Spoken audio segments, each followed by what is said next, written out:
Bonjour.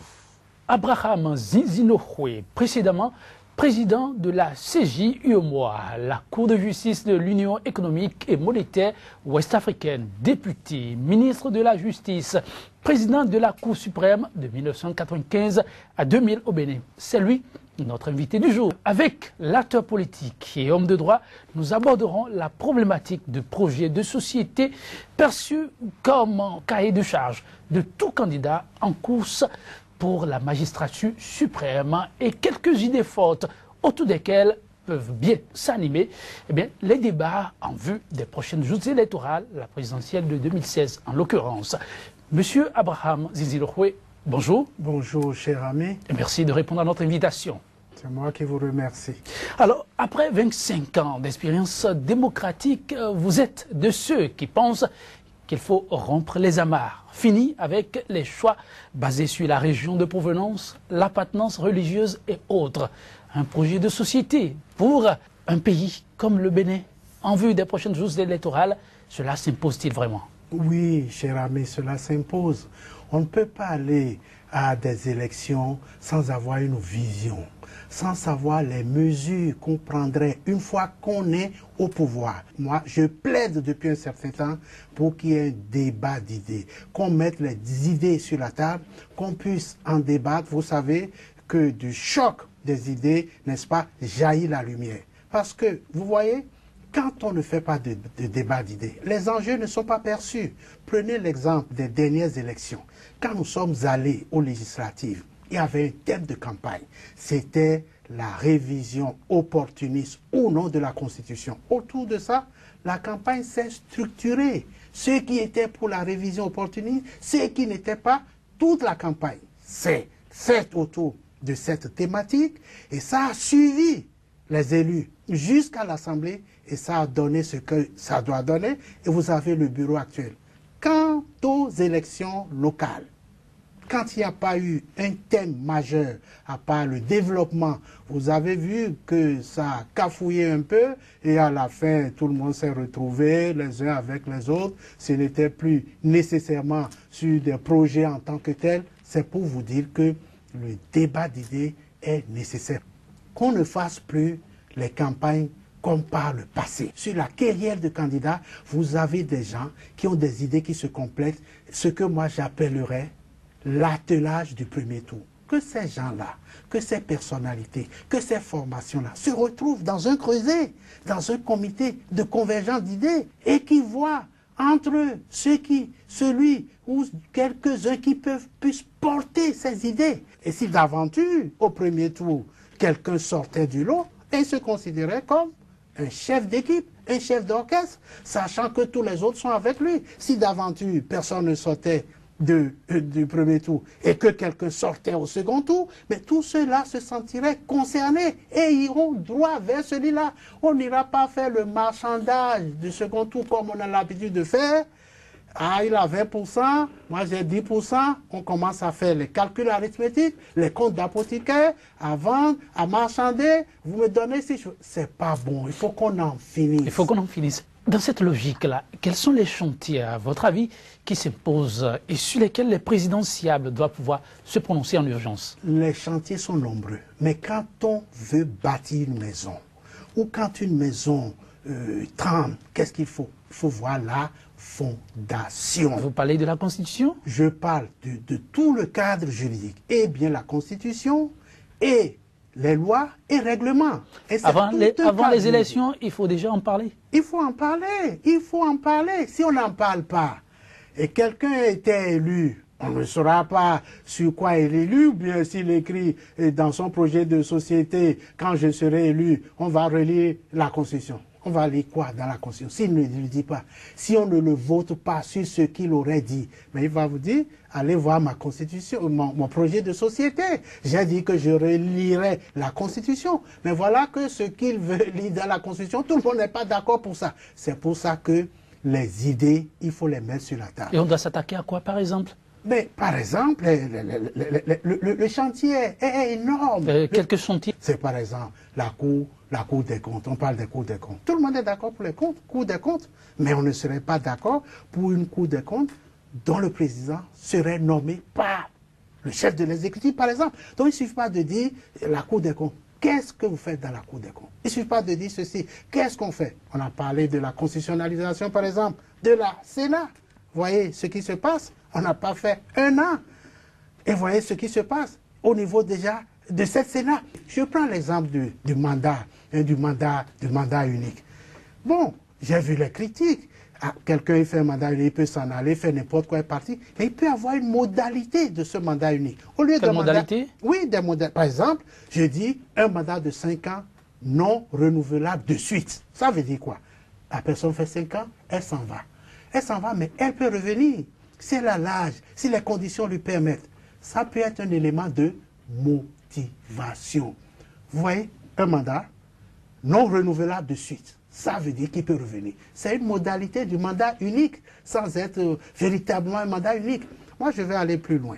Donc, je vous dis, un mandat non renouvelable de suite.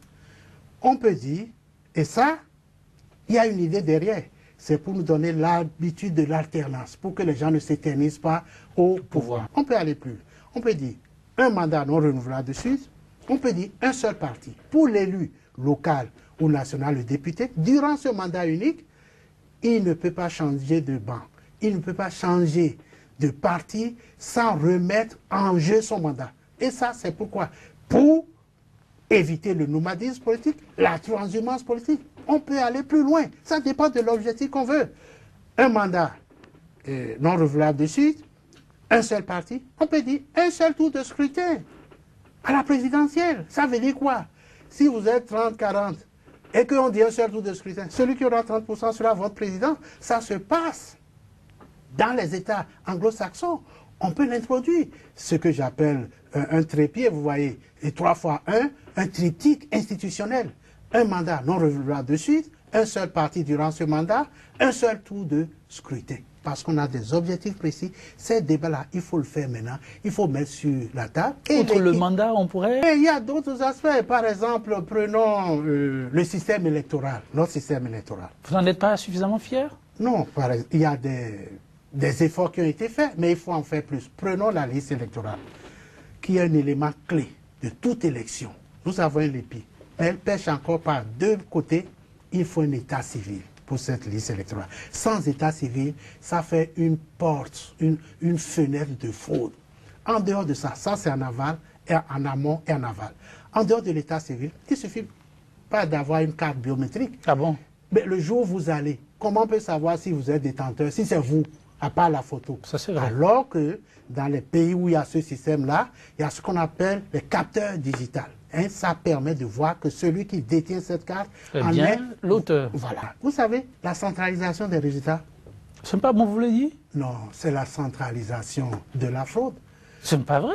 Le résultat... Mais la Sénat arrive à contrôler, à ce qu'il paraît. Je vous dis, en droit électoral, il y a ce qu'on appelle le droit commun de la proclamation des résultats. Et ça stipule? Le résultat le plus fiable, quel est-il? C'est le jour du scrutin, le soir, dans le bureau de vote. Le droit commun de la proclamation des résultats, c'est le président du bureau de vote qui proclame les résultats de son bureau de vote. Et c'est ça qui fait foi. S'il y a des contestations, on fait contestation sur tel bureau, l'instruction se fera sur tel bureau. Quel est l'avantage? Ce qui est dans le bureau. C'est à une échelle inférieure, les partis, les représentants sont là, tout le monde est là. S'il y a un problème, on règle, on signe. Dès que les papiers sortent de ce bureau, dès que le papier voyage, vous n'êtes plus sûr de rien. Nous en sommes là. On peut faire tout ce qu'on veut. Le verre est dans le fruit. Le verre est dans le fruit, mais Maître Abraham Zizilo, les idées, vous en avez des idées qui peuvent impulser le développement, on peut le dire sans se tromper. Mais est-ce que la chose présidentielle ne vous dit pas un peu? Ben, nous en sommes, puisqu'on est en train de parler des idées. Moi, je vous dis, je ne suis pas... Au-delà des idées, mais est-ce que cela ne vous dit pas? Au lieu de faire porter les idées, vous-même, être au devant des choses. Oui, moi, vous voyez, quel que soit celui-là, seul, vous ne pouvez rien faire. Justement, vous appartenez déjà à une équipe, vous faites partie d'une famille politique, la RB. Ce que je dis, les idées que je développe dépassent le cadre, les frontières d'une formation. Je ne suis pas l'outil de l'ARB. L'ARB a ses structures, son président. Moi, je suis là en tant que simple citoyen, en tant qu'acteur, en tant que... vous savez, la présidentielle, c'est un individu et le peuple. Hein? Mais si il y a suffisamment de gens qui vous portent, il n'y a pas de problème. Je vous souffre, monsieur Abraham Zizinoui, que déjà, il y a un parti que vous ne connaissez sans doute pas, mais sur les réseaux sociaux, qui fait un travail formidable, appelé PVS, qui en est même à trouver, à travers vous, l'homme charismatique. Ce n'est pas la première fois, ça fait des années, ce n'est pas d'aujourd'hui que beaucoup de gens pensent à moi. Non, ça vous laisse de marbre? Je dis... Non, ça ne me laisse pas de marbre, sinon on ne serait pas en train de parler. Mais je dis, il faut relever ce pays. Nous sommes arrivés à un point où l'équipe qui va se mettre en place en 2016, ça doit être une équipe opérationnelle capable de travailler immédiatement. C'est pas le moment où se cherche, c'est quoi? Non, c'est pas vrai. Demain se prépare aujourd'hui, on est d'accord avec vous. Je voudrais, avant de clôturer cet entretien, vous demander très rapidement, les populations veulent savoir, c'est quoi en définitive la position de l'ARB? Toujours de l'opposition ou déjà de l'autre côté? Je n'ai pas appris que l'ARB a changé de position. Je ne sais pas à quoi vous faites allusion. Si c'est les questions locales, je vous ai dit que ce n'est pas un enjeu national. Moi, j'ai vu l'ARB à l'Assemblée. Elle a voté avec l'opposition. Je ne suis pas une voix autorisée pour dire, mais mon observation, jusqu'à nouvel ordre, l'ARB, après les législatives, au Parlement, demeure dans l'opposition. C'est la mouvance qui l'a aidé à revenir à la tête de la mairie de Cotonou, une ville stratégique. Non, je vous ai dit que la logique nationale est différente des logiques locales. Ce n'est pas que l'ARB. Partout, vous avez eu des alliances, UNBFCBE, RB, etc. Maître Abraham Zizinoui, si vous devez clôturer cet entretien, que diriez-vous?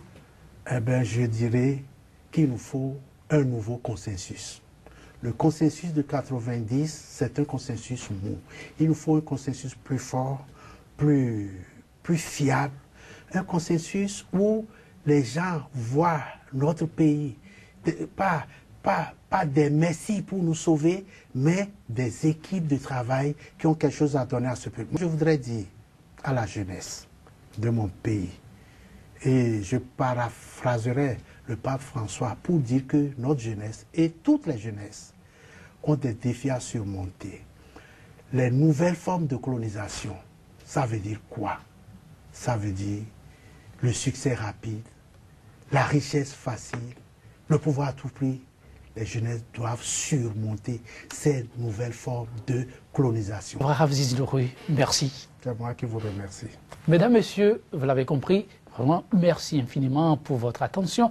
Ce sera tout pour ce numéro de votre émission Entretien du jour. Pour une élection réussie, que ce soit au Burkina, en Côte d'Ivoire, au Bénin, partout ailleurs, pas de débat de personnes, mais de débat d'idées. Et ce sera là une Afrique qui gagne. Merci pour votre inestimable attention et contribution. À très bientôt, toujours sur ce même plateau.